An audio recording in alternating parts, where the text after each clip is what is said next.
Welcome back to the Dangers and Dragons podcast. Your daily dose of all things fantasy and thrilling stories and epic journeys. I'm Adrian. I'll be your guide through some of the most captivating stories from the realms of myth and magic. I'm Julia. And Julia is here to help us unravel a story today called The Liar's Crown. Yes. Get ready for a story that throws you right into a kingdom on the brink of collapse, clinging desperately to a prophecy. Okay. A prophecy that was stolen by a young street urchin named Lara. So we're not dealing with your typical chosen one here, it sounds like. No. This Lara's more of a survivor. Yeah. What makes her steal a prophecy in the first place? Well, imagine being a starving orphan surrounded by despair, and the only glimmer of hope you can find are whispers of a prophecy. Right. For Lara, that prophecy wasn't about power. It was about finding something, anything to believe in amidst the harsh realities of her life. Yeah, that's heartbreaking. Yeah. But it makes sense that she'd be resourceful. So how does a street-smart orphan end up embodying the very prophecy that she stole? Well, years pass, and Lara has honed her skills of deception and survival, and she's forced into the spotlight. Oh, The kingdom is desperate, their enemies are closing in, and they need their prophesied savior. And unfortunately for Lara, her description matches the prophecy a little too well. this is where it gets interesting. Yes. So she's suddenly thrust into this role she never wanted. Did she just come clean and risk being seen as a fraud?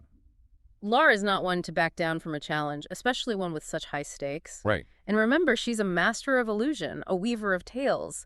So instead of confessing, she leans into the lie. Oh, wow. She uses her street smarts to make it appear as though she truly possesses these mystical powers. That's pretty audacious, but can she really pull this off? Yeah. I mean, surely people would start to see through this eventually. That's the genius of it. Yeah. Lara's brilliance lies in turning ordinary actions into proof of the prophecy. Okay. A well-timed whisper here, a strategically placed symbol there. She manipulates perceptions, feeding the kingdom's desperate need to believe. Okay, so she's clever. I'll give her that. Yeah. But what's the cost of this constant performance? I mean, is there any indication of how this is affecting her mentally? Absolutely. The story subtly reveals the psychological toll this charade takes on Lara. Right. The pressure to maintain the facade, the fear of exposure, and the weight of a kingdom's hopes resting on her shoulders, it's constantly gnawing at her. It sounds like she's trapped in a gilded cage of her own making. Yeah, She sought comfort in the prophecy's promises as a child, and now those lies are her reality. exactly. And as the story progresses, we see her evolving from simply reciting these stolen words to offering strategic insights. She disguises military strategy as prophetic visions. Wow. It's really a fascinating blend of cunning and desperation. So she's using this deception to actually help the kingdom, even if unintentionally. Right. It's like this lie is molding her into a leader, whether she wants to be one or not. Does she ever have moments of doubt?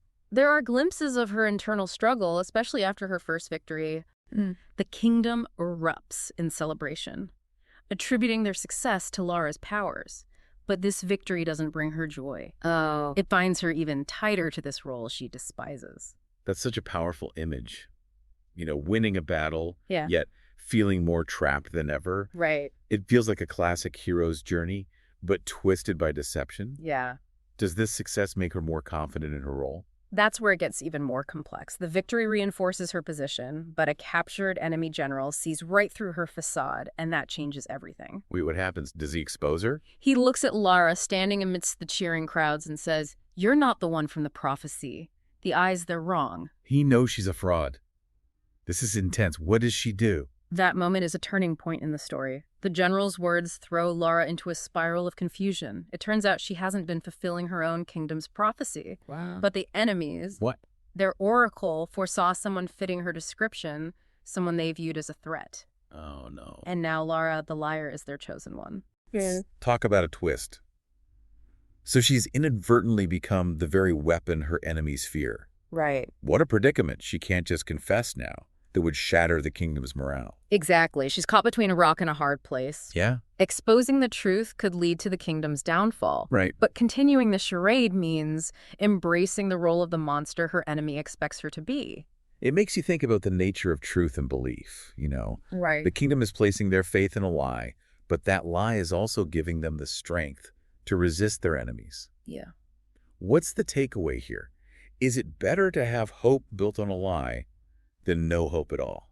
That's the question this story grapples with. Yeah. It challenges us to consider the complexities of leadership and morality. What does it truly mean to be a leader? Right. Is it about inherent goodness or the willingness to make difficult choices, even if those choices involve deception? This is where Lara's character becomes even more fascinating. She's not your traditional hero. No, but she is incredibly resourceful and in a strange way dedicated to protecting the kingdom, even if her motivations are rooted in self-preservation. And that's what makes her transformation so compelling. Instead of crumbling under the weight of this revelation, Lara decides to take control. Okay. She looks that general in the eye and declares, "A true leader adapts, and sometimes the best way to win is to become the monster your enemy expects you to be." That's chilling. So she chooses to lean into the enemy's prophecy to use their fear as a weapon. It's a high-stakes gamble, to say the least. She's using the enemy's expectations to her advantage, Uh-huh. turning their prophecy into a psychological weapon. Yeah. But this decision further blurs the lines between who she is and the role she's playing. Right. Is she still Lara the street-smart survivor, or has she become the monster they believe her to be? It's like she's stepping into a mask that's slowly molding to her face. Does she ever question this path? Does she ever long for a simpler life? A life free from this web of lies? The story hints at her internal struggle, but Lara seems to understand that there's no going back. Her coronation isn't a grand celebration, but a somber acceptance of this path. She's chosen the crown. A symbol of power and responsibility weighs heavily on her, both literally and metaphorically. I imagine that crown feeling like a physical manifestation of her lie, a constant reminder of the burden she carries. Does the kingdom sense this shift in her? The story doesn't shy away from the moral complexities of Lara's actions. Okay. Some in the kingdom are uneasy about her methods, seeing her as manipulative and dangerous. Yeah. But others are drawn to her strength, her willingness to do whatever it takes to protect them. It's like she's holding up a mirror to their own desires and anxieties. Mm-hmm. They craved a savior, but perhaps what they really needed was a leader who wasn't afraid to fight fire with fire. And that raises a crucial question that lingers throughout the story. Does the end justify the means? Right. Can a lie, even one told with good intentions, truly lead to a just and lasting victory? These are profound questions, and it sounds like the story doesn't provide easy answers. No, it doesn't. It challenges us to grapple with the gray areas of morality, the difficult choices leaders often face, and the unintended consequences that can arise from even the most well-intentioned actions. And it forces us to confront our own relationship with truth and belief. How often do we cling to narratives even when they're flawed or incomplete because they offer comfort or a sense of purpose? The Liar's Crown is certainly a thought-provoking tale. But before we get too lost in the philosophical labyrinth, let's talk about the ending. Does Lara manage to secure victory for her kingdom, and at what cost? We left off with Lara facing this monumental task, leading a kingdom, but also carrying the weight of her deception. Does she find a way to kind of balance that lie with the very real threat they're facing? The final act of the story is where the tension truly explodes. Lara's strategic brilliance really shines as she utilizes the Emmy's fear to her advantage. Remember, they believe she's this powerful figure of prophecy. So she plays on that, using their assumptions to predict their moves, even turning their own tactics against them. It sounds like she's become a master manipulator, like a puppet master pulling the strings of this conflict. But is there any sense that she enjoys this power, or is it purely a means to an end? The story is subtle in its portrayal of Lara's inner world, but there's a definite shift. It's not about enjoying the power, but rather the realization that this deception, this lie that she's built, is the very thing keeping her kingdom afloat. So it's like this tragic irony, Yeah. The lie that was meant to save her as a child is now what she wields to save an entire nation. Do we see any internal conflict from her, or has she become fully committed to this path? There's a poignant scene where Lara, alone in her chambers, removes the liar's crown. Okay. It's heavy, ornate, a symbol of the kingdom's hope, but also of her personal burden. And we see a flicker of the scared girl she once was, longing for a truth she can no longer afford. That's heartbreaking. It suggests that even amidst this grand deception, a part of her still yearns for authenticity. Does that yearning ever manifest in her actions, or is she too far gone down this path of manipulation? It's in her leadership that we see the conflict play out. Yes, she employs tactics born from the enemy's fear, but she never loses sight of her kingdom's well-being. There's a sense that she's trying to win this war not just through deception, but by making choices that will minimize bloodshed and protect her people. So it's a complex mix of ruthlessness and compassion.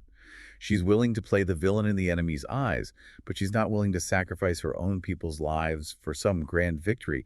Does she ever reveal the truth to anyone? The story keeps that question tantalizingly open.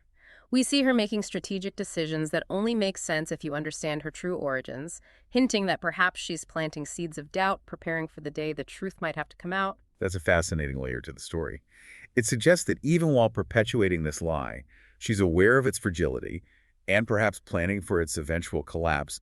Does the kingdom achieve victory? And if so, what kind of ruler does Lara become? The story concludes with an ending that is both triumphant and unsettling. The kingdom does achieve victory, but it's a victory shrouded in ambiguity. Lara, still bearing the weight of her secrets, solidifies her position as a leader, but it's a leadership built on a foundation of lies, and the story leaves us pondering whether such a foundation can ever truly be stable. It's a powerful ending, Yeah. leaving us with more questions than answers. What does this story ultimately tell us about leadership truth and the narratives we create to make sense of the world? The Liar's Crown is a story about the burdens of leadership, the seductive nature of power, and the fine line between truth and deception. It challenges us to consider the compromises we make in the face of adversity and the lasting consequences of our choices, even those made with the best of intentions. It reminds us that there's often a cost to achieving great things, and sometimes that cost is our own innocence.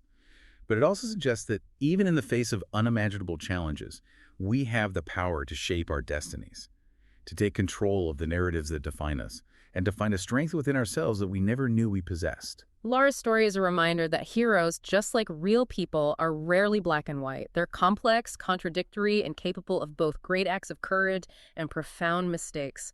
And it's in those gray areas, those moments of moral ambiguity, that we find the most compelling and thought-provoking tales. What a journey we've been on today.